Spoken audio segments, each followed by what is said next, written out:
Hey everyone, I'm Lugo, and if you've ever dreamed of turning your passion for design into a career, you're in the right place. On this channel, I'll show you how to master architectural and vehicle modeling from scratch, taking you from beginner to pro level. Imagine creating stunning 3D models that could land you freelance gigs or even your dream job. Ready to level up your skills and unlock new opportunities? Let's dive in.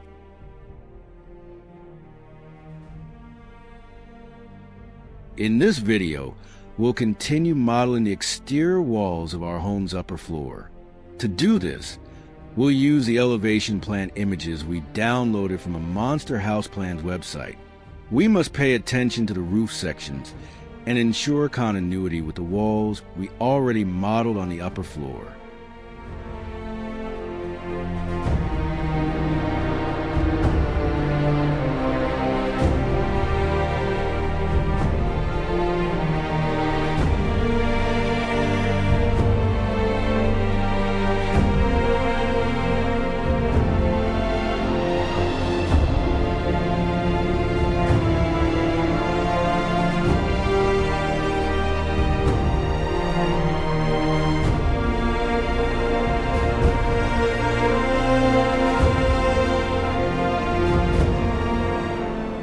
These types of wall cuts are determined by the type of architecture we're modeling.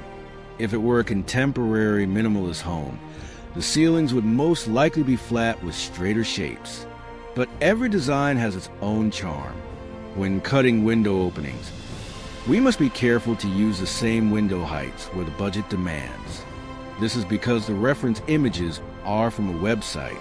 In a real project, all window heights should be defined with exact measurements, and our 3D model would be more faithful to reality.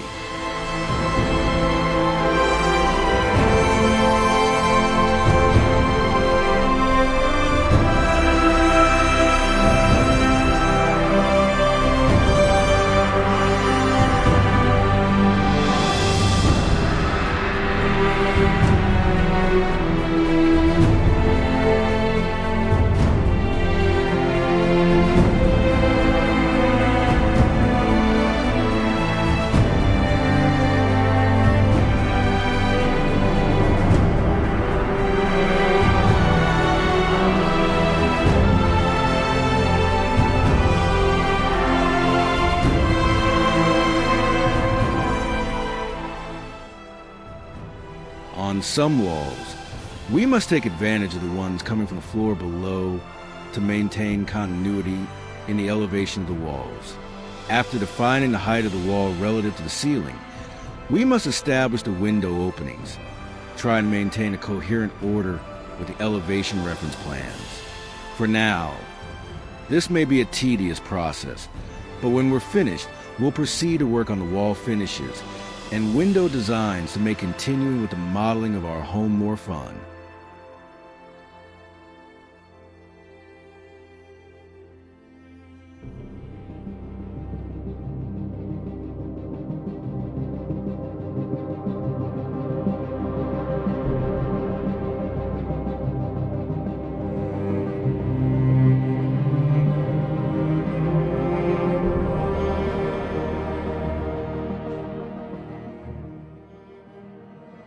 You know, as I work on these exterior walls of the upper floor, something deeper comes to mind beyond just placing vertices and adjusting surfaces.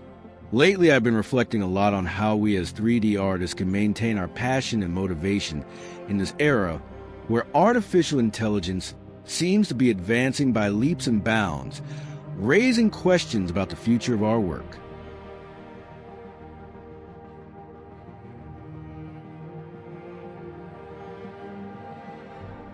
It's interesting. When I first started in 3D years ago, the tools were much more limited, but there was a kind of magic in mastering them. Today we have incredibly powerful software, but with the arrival of AI, many colleagues have confessed to feeling some anxiety. Is it worth continuing to invest time in learning these skills? They ask me, and it's a valid concern, but I want to share my perspective on this.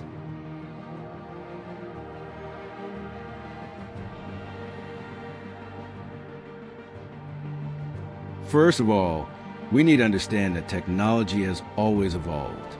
I remember when we transitioned from basic polygonal modeling to tools like subdivision surface. At first, many resisted, saying it was cheating. Today, it's standard in the industry. AI is simply the next step in this evolution, not the end of the road.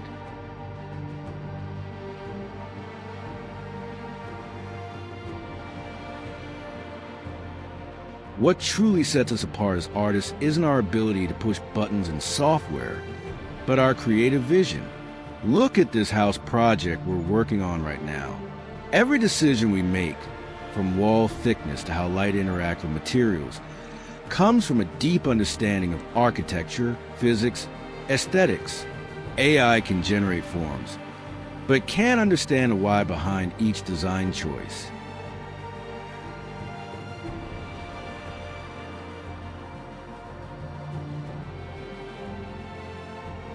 An exercise that has helped me greatly is constantly remembering what made me fall in love with 3D in the first place. In my case, it was the ability to bring to life worlds that only existed in my imagination. When I feel motivation waning, I return to those fundamental principles. I do personal projects without restrictions, just for the pleasure of creating. You'd be surprised how this recharges creative energy.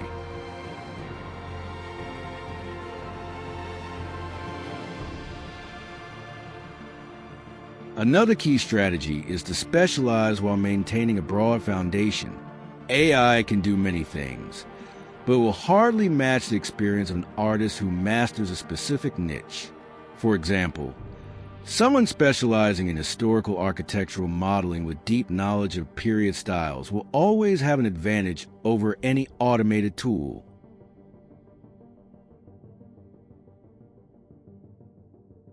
It's also crucial to adopt a mindset of continuous learning. Rather than seeing AI as a threat, we can view it as a challenge to improve. AI-based tools can be allies if we use them to automate the tedious part of our workflow, freeing up time to focus on what really matters, artistic direction, and the details that make each creation unique.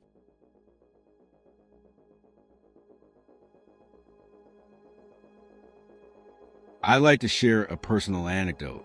A few months ago, I worked on a project where the client brought AI-generated renders as reference.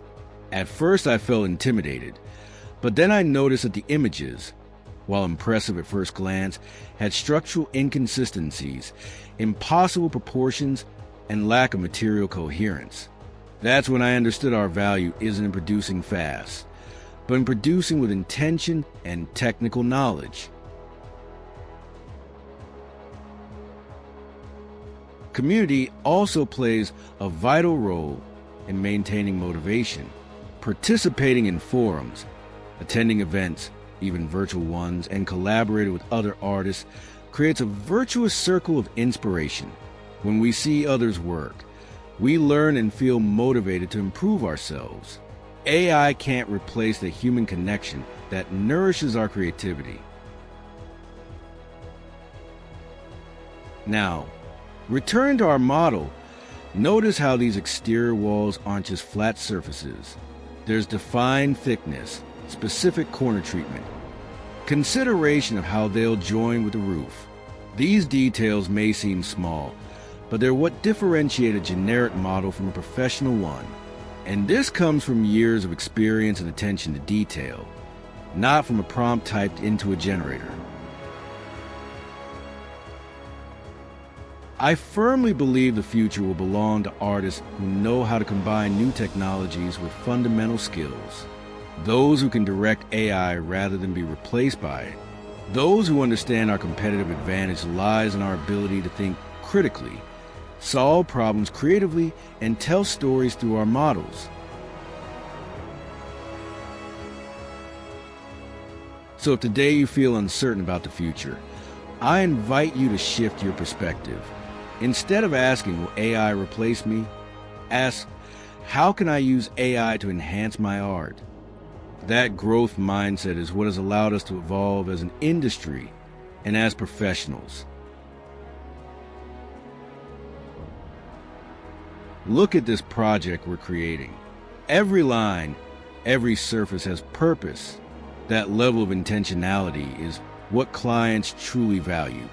Beyond how quickly something can be generated, quality, coherence, and the ability to solve specific problems will always be in demand. To conclude this reflection, I want to leave you with a thought. Tools change, but the essence of art remains.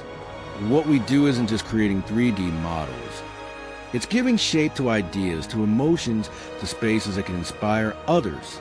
That will never go out of style, no matter what new technologies emerge. So keep modeling, keep learning, and above all, keep enjoying the creative process that makes our craft unique. Now, let's focus on these upper window details, because they're key elements that will give personality to the entire facade.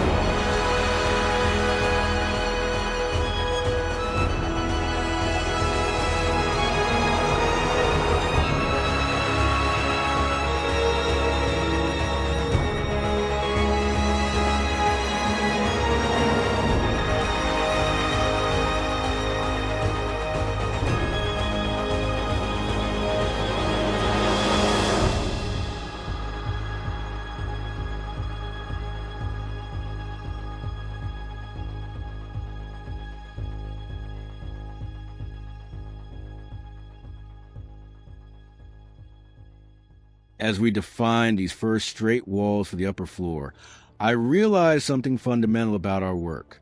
We're literally laying the foundation, creating the skeleton of what will become an entire structure. There's something deeply satisfying about this initial phase, where with precise lines and perfect angles, we begin shaping a space that will soon come to life. Look at these walls we're building right now. They're like an artist's first stroke on a blank canvas. It may seem simple, but every decision we make at this moment, the exact wall thickness, the perfect corner alignment, will determine everything that follows. Precision at this stage is crucial because in straight-line architecture, even the smallest error gets magnified. There's an important lesson here about how we face changes in our industry. Just as these walls need solid foundations to support what's coming, we need to strengthen our fundamentals as 3D artists. Clean topology, understanding real-world scales, mastering architectural principles. These are skills no AI can replace because of the fundamental language of our art. I love this part of the process because even though we're working with basic forms, we can already visualize the final result. These straight, pure walls we're modeling could become either a modern house with clean lines or a classical building with ornamental details. The magic lies in the fact that it's us, with our experience and creativity, who will make those decisions. Notice how even at this early stage, we're already thinking about how light will interact with these flat planes, how sunlight will hit these straight surfaces, creating plays of light and shadow throughout the day. That's what makes us artists, not just modelers. There's something almost meditative about working with these pure geometric forms. It requires patience and attention to detail, but also leaves room for imagination. As we place each vertex precisely, we can already see the final result. The windows that will align perfectly, the frames that will fit exactly in these openings we're defining. This is the part most people don't see when admiring a finished render. These hours of meticulous work, where every millimeter counts. But it's precisely at this stage where a project quality is won or lost. As an old professor of mine used to say, great works aren't made with render tricks. They're built from the first straight line. This makes me think that in a world where tools constantly change, what truly endures is our ability to understand fundamentals, to know why a wall needs certain thickness, how to properly distribute openings, what makes a space feel proportional and harmonious. That deep knowledge is our greatest asset as 3D artists. Now, as we continue defining these straight surfaces, I invite you to look beyond the polygons. Imagine the stories that will unfold between these perfectly aligned walls we're creating. Because in the end, what makes a 3D model memorable isn't just its technical precision, but its ability to evoke emotions and narratives through the purity of its forms. And that, my friends, is something that will always need the human touch.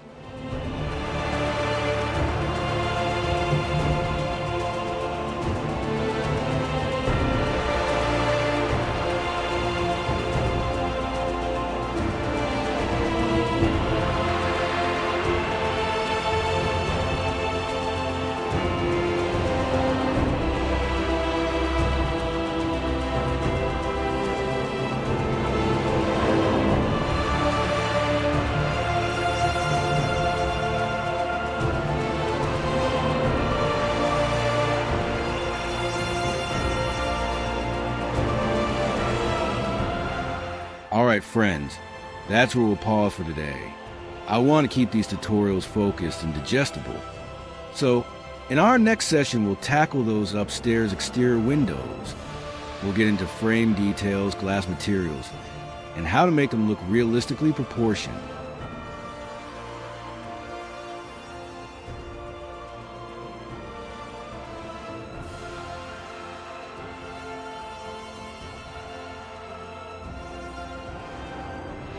But before you go, I'd love to hear from you. Leave a comment below telling me what parts of 3D modeling you're most excited to master. Maybe it's architectural details like these, or perhaps furniture design, or even entire building structures. Your suggestions often become future tutorials. So speak up.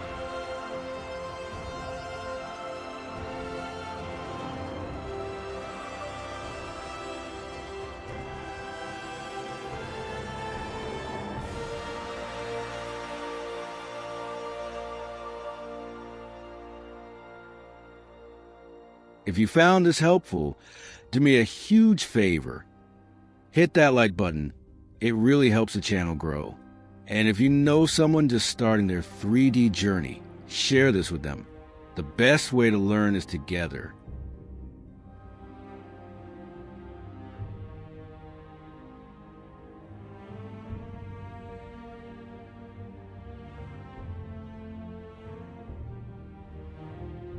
Don't forget to subscribe so you don't miss when we continue this build.